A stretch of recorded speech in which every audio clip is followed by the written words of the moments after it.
So we're here at Career Day with chef and cookbook author Julia Miles. And she's Yeah. Sorry.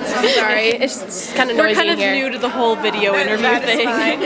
Here, why don't you just get like a little closer and just talk really loud. We're here at Career Day with chef and cookbook author Julia Miles. She wrote 3 cookbooks that are currently being sold at Target, and so my goal is to like show. Alright, so I guess could you explain what got you into this career? I mean, you kind of already like talked to all of us about this, but if you could just sort of reiterate really briefly.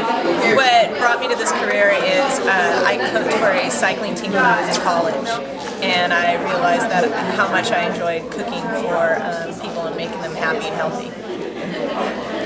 What's the most rewarding part of your job? Seeing how happy food makes people, and that it is the food that I make is really healthy, and I love that kids have healthy hearts, and that's probably the most rewarding.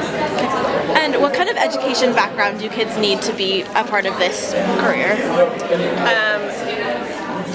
You need to have I would say to be an author of a cookbook, you would have to have a college education. A lot of chefs in Europe, what they do is they go straight from their homes into cooking and becoming big chefs, but here in the United States, I think a lot of kids graduate from college, go to a culinary school, and then go into the chef industry. What would you say is the most difficult part of being a cookbook? As being an author or a chef? I guess both. Okay, so the most difficult about being a chef is the long hours, standing on your feet all the time.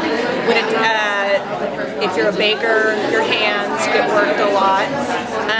Being an author, I would say the most difficult part is never to lose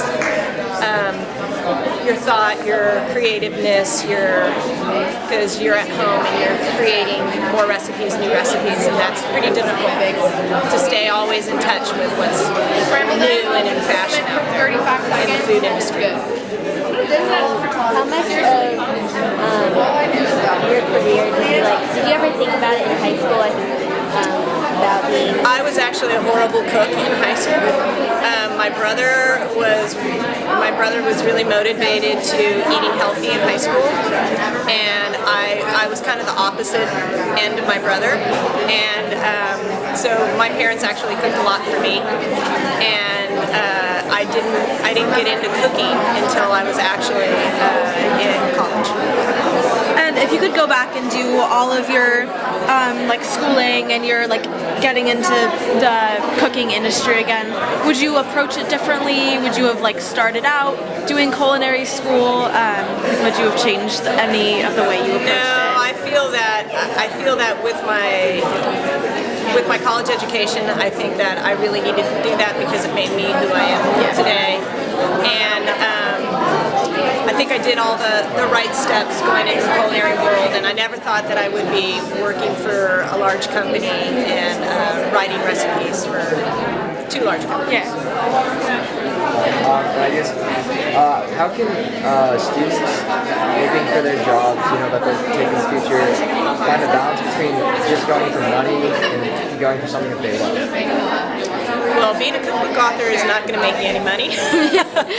But my favorite one's partying. Catering. Well, how do you balance it? Like how instead of striving for money, this industry. I think if you're a writer, if you're an author, if you illustrate for books, whatever you do, it's your art. I mean, being a chef and being a cookbook author is my art, and I have a passion for it, and it makes me really happy. And just because it doesn't bring me a lot of money doesn't make me, not want to do it. So I think if there are chefs out there that are top chefs of the world that make it a lot of money, and I wouldn't know how. It's your passion. It's just what you want to do with it. Is what it is. if you want to be the person that makes all that money, then you're going to work really hard and you're going to get to that. But I like where I am at. Okay, can you tell us a little bit about your book for Yes. Let me see if I can get any of the books. Yeah. Girls, can I see one of the books? We're going to talk about it. We'll talk about it. This one's my favorite. This is Cook It in a Cup. So Cook It in a Cup is what I started with. And you can tell I've used it a lot. But Cook It in a Cup, you can do just about every kind of cooking. You can poach in it, you can cook, bake, freeze. The only thing you can't do is barbecue with it. But they give you recipes like everything really super simple. They give you things like easy days, right here. So they give you, it starts off with breakfast, and then it goes, like they have crumb cakes. Here's one of my kids' favorite, banana chocolate chip muffins. Then you can do things like fish with salsa, nacho cups, little mini meatloaves. These are kind of like dinner kind of items. Then these are side dishes, like scallop potatoes, summer squash broccoli, and then you go into desserts, which are fruit tarts, pies, brownies, and it's just, I think it's a great book. It's a well-rounded book. You can start at the very beginning of your day with breakfast, and you can end with, dessert. these are the cups right here that And these are the cups. And what I did is I researched the cups, and I got a company out of China to make the cups and sell them to Chronicle Books. And we have used them in every single one of our books. And there's a different color scheme in all the books. So then Party in a Cup is a pink color scheme, and we save it with all the light. And then Bacon in a Cup has all these new colors.